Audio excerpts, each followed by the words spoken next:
I greet you on a serious note that we see where we stand as a people. We see that our leaders have abandoned us. I mean, so, of course, right now, the worst of the worst chaos and rioting is in the Democrat cities and Democrat states. So, I guess we could have foreseen this coming. So this is why you never, ever, ever, ever vote Democrat. Like I said, I feel sorry for you people who live there, because you just thought that everything would continue as it was and didn't matter who you voted for. Well, now it matters. It matters who you vote for. Now, that being said, I cannot say that the responses from the Republicans have all been good or what they should be, because I think we have a few too many Republicans who are in the pocket of the Democrats and the left, and that is a serious problem, and just far too many that are willing to sell us down the river.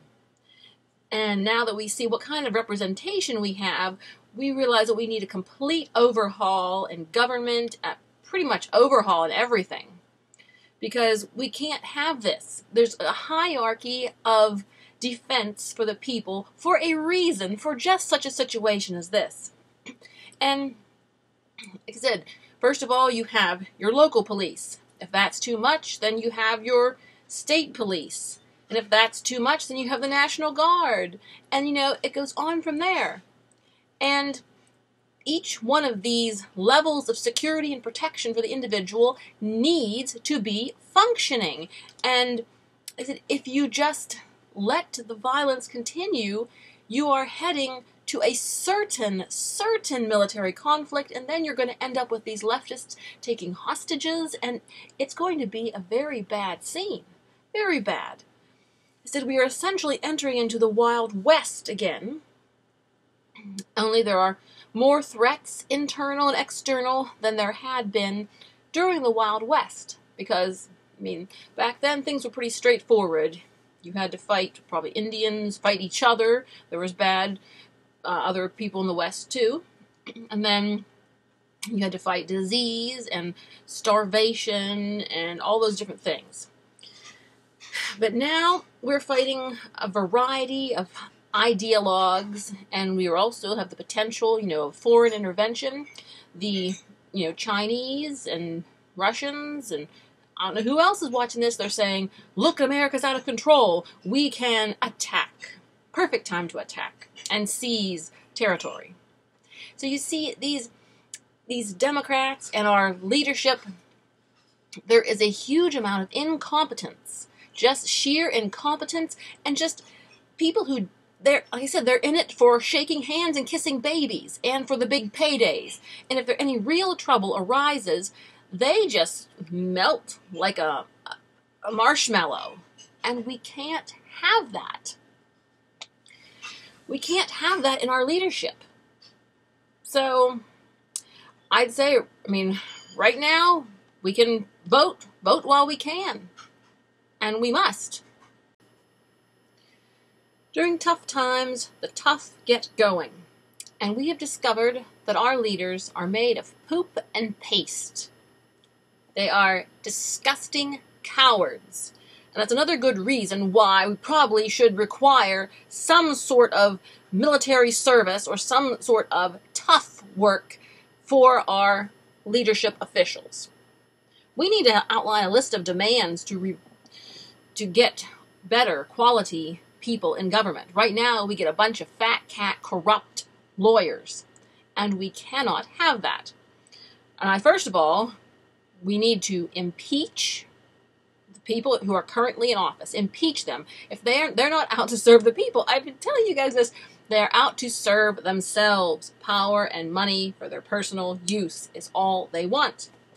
And if they perceive that their power, that the people aren't going to support them, or their power comes from the bad guys, they're going to support the bad guys, because they are mercenary. We have mercenary politicians in office who are not there because they have morals or obligation to their country. They want personal gain. So, what we need to do is to deter these kinds of people from any kind of public office, which, first of all, we slash their salaries to minimum wage. And we also require background checks. You know, who have they been associated with? Are they communists? Are they true Americans? And we got to do all kind of checks on them and require community service, so many hours each year, and just make it really tough on them, really tough to be criminals. Because currently, politicians are in it for themselves. And so they have pulled back and left us to our fates. And only time will tell how much worse it will get because of these awful leftists. Also, this illustrates how easy it is to get what we want, to get changes. See, if Christians had just fought a little harder, we could have abolished abortion, we could have kept prohibition. Even now, I think we should fight against taxes. We need to have them go back to their pre-1911, pre-Woodrow Wilson era, because after all, taxes is not an American thing.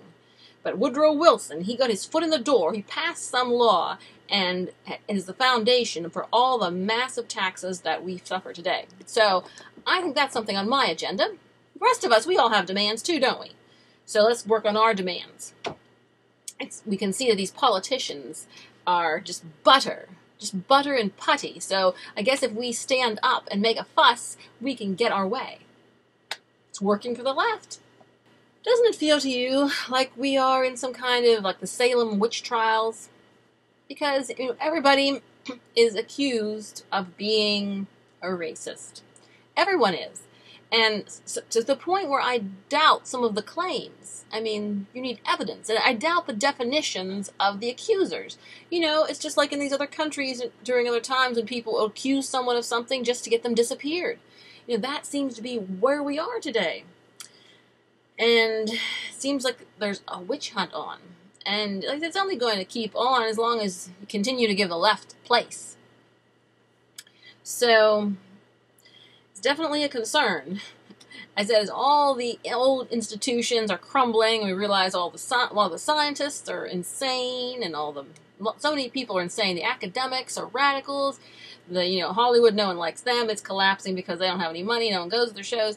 It's a kind of a strange feeling just to watch civilization as we know it just sort of, gut and just fall in.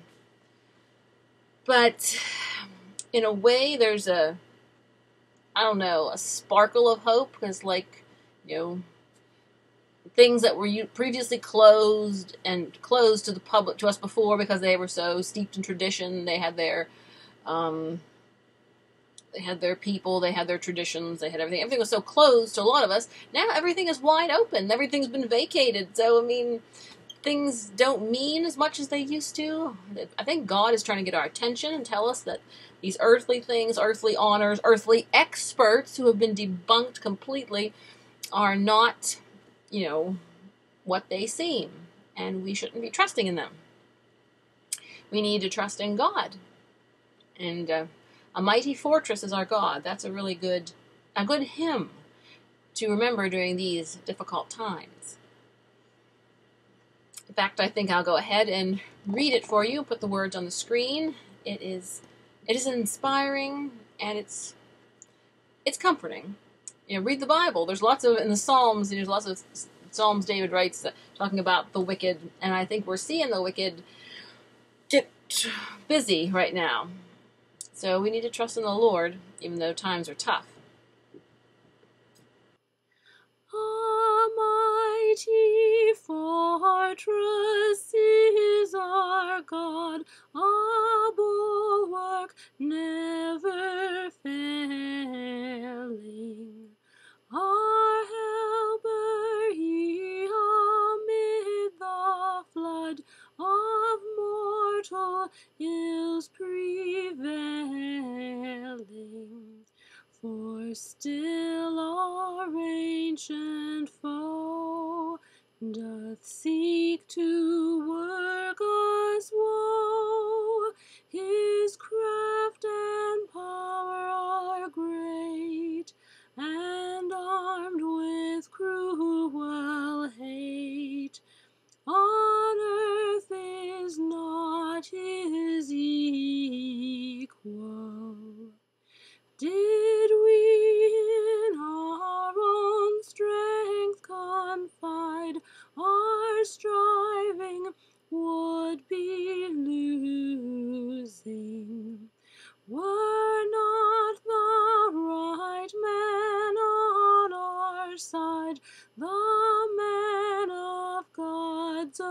choosing. Dost ask who that may be? Christ Jesus, it is He, Lord Sabaoth His name, from age to age the same. And He must win the battle. And though this world with devils filled should threaten to undo us, we will not fear, for God hath willed His truth to triumph through us. The Prince of Darkness grim, we tremble not for him. His rage we can endure, for lo, his doom is sure. One little word shall fell him. That word above all earthly powers, no thanks to them abideth. The Spirit and the gifts are ours through Him who with us sideth. Let goods and kindred go, this mortal life also, the body they may kill. God's truth abideth still, His kingdom is forever.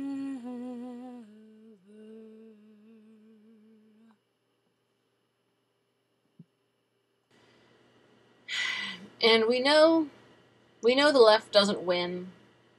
We know the devil doesn't win. We've looked at the end of the book. In fact, there are sections that the left is specifically named by name in Scripture. So I said, I would not like to be standing anywhere near the left on Judgment Day. And if we don't want to be near the left on Judgment Day, I don't think we want to be near the left at any time of life, even on this earth. So we need to trust in the Lord, and we need to do good.